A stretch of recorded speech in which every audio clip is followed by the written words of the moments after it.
ರಾಜಧಾನಿ ಬೆಂಗಳೂರು ಸೇರಿದಂತೆ ರಾಜ್ಯದ ಹಲವೆಡೆ ಮಳೆ ನಿಂತಿಲ್ಲ. ಗಡಿ ಜಿಲ್ಲೆಗಳಲ್ಲಿ ಭೀಮೆ ಅಬ್ಬರಿಸ್ತಾ ಇದ್ದಾಳೆ. ನದಿ ತಟದಲ್ಲಿ ಪ್ರವಾಹದ ಭೀತಿ ಶುರುವಾಗಿದೆ. ಬೆಳೆ ಹಾನಿಯಿಂದ ರೈತರು ಕಂಗೆಟ್ಟು ಹೋಗಿದ್ದಾರೆ.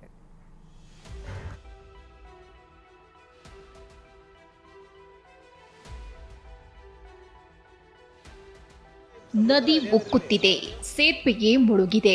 ಮಹಾರಾಷ್ಟ್ರದ ಉಜ್ಜನಿ ಡ್ಯಾಂನಿಂದ ಭೀಮಾ ನದಿಗೆ 2.80 ಲಕ್ಷ ಕ್ಯೂಸೆಕ್ ನೀರು ಹರಿಸಿದ್ದು, ಕಲಬುರಗಿ ಜಿಲ್ಲೆ ಅಫ್ಜಲ್ಪುರದ ಪ್ರಸಿದ್ಧ ಧಾರ್ಮಿಕ ಕ್ಷೇತ್ರ ಗಾಣಗಾಪುರ ಸೇತುವೆ ಮುಳುಗಿದೆ.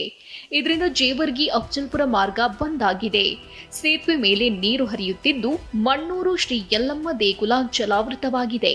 ಮಹಾರಾಷ್ಟ್ರದ ಉಜ್ನಿ ಮತ್ತು ವೀರ್ ಜಲಾಶಯದಿಂದ ಸದ್ಯ 2,80,000 ಕ್ಯೂಸೆಕ್ಸ್ ನೀರನ್ನು ಭೀಮಾ ನದಿಗೆ ಹರಿಬಿಡಲಾಗ್ತಾ ಇದ್ದು, ಕಲಬುರಗಿ ಜಿಲ್ಲೆ ಅಫ್ಜಲ್ಪುರ ತಾಲೂಕಿನ ಸೊನ್ನ ಬ್ಯಾರೇಜ್ನಿಂದನೂ ಕೂಡ ಅದೇ ಪ್ರಮಾಣದ ಔಟ್ಫ್ಲೋ ಸದ್ಯ ಭೀಮಾ ನದಿಗೆ ಹರಿಬಿಡಲಾಗ್ತಾ ಇದೆ. ಹೀಗಾಗಿ ಏನು ಅಂತಂದರೆ ಇಡೀ ಭೀಮಾ ತೀರ ಏನಿದೆ ಅಂದರೆ ಕಲಬುರಗಿ ಜಿಲ್ಲೆ ಅಫ್ಜಲ್ಪುರ ಮತ್ತು ಜೇವರ್ಗಿ ತಾಲೂಕಿನ ಹಲವು ಗ್ರಾಮಗಳಿಗೆ ಸದ್ಯ ಪ್ರವಾಹದ ಆತಂಕ ಎದುರಾಗಿರ್ತಕ್ಕಂಥದ್ದು.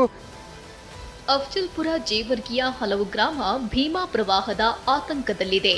ನದಿ ತಟಕ್ಕೆ ಯಾರೂ ತೆರಳದಂತೆ ಅಧಿಕಾರಿಗಳು ಡಂಗುರ ಸಾರಿದ್ದಾರೆ.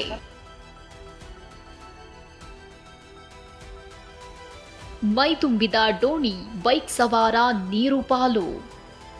ವಿಜಯಪುರದಲ್ಲಿ ಡೋಣಿ ನದಿ ತುಂಬಿ ಹರಿಯುತ್ತಿದ್ದು, ತಾಳಿಕೋಟೆಯ ಸೇತುವೆ ಜಲಾವೃತವಾಗಿದೆ. ಬೈಕ್ನಲ್ಲಿ ಸೇತುವೆ ದಾಟುವಾಗ ಇಬ್ಬರು ಸವಾರರು ನದಿಯಲ್ಲೇ ಕೊಚ್ಚಿ ಹೋಗಿದ್ರು. ಮಾಂತೇಶ್ನನ್ನ ಅಗ್ನಿಶಾಮಕ ದಳ ಸಿಬ್ಬಂದಿ, ಸ್ಥಳೀಯರು ರಕ್ಷಿಸಿದ್ದಾರೆ. ಸಂತೋಷ್ಗಾಗಿ ಶೋಧ ಕಾರ್ಯ ನಡೆಸಲಾಗುತ್ತಿದೆ.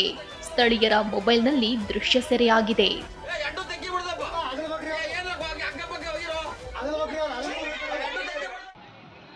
ಅಷ್ಟೇ ಅಲ್ಲ, ಜಿಲ್ಲೆಯ ಹಲವೆಡೆ ಭೀಮಾ ನದಿ ಪ್ರವಾಹ ಪರಿಸ್ಥಿತಿ ಇದೆ. ಬೆಳೆಗಳು ಹಾಳಾಗುವ ಆತಂಕ ರೈತರನ್ನ ಕಾಡ್ತಿದೆ.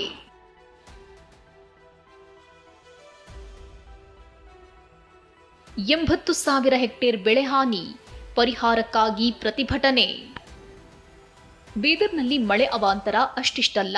80,000 ಹೆಕ್ಟೇರ್ ಪ್ರದೇಶದಷ್ಟು ಬೆಳೆ ಹಾನಿಯಾಗಿದೆ.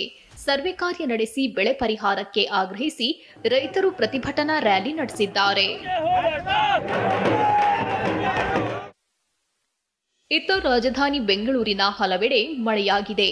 ವಾಹನ ಸವಾರರು ಹಾಗೂ ಪಾದಾಚಾರಿಗಳು ವರುಣಾರ್ಭಟದಿಂದ ಹೈರಾಣಾಗಿದ್ದಾರೆ.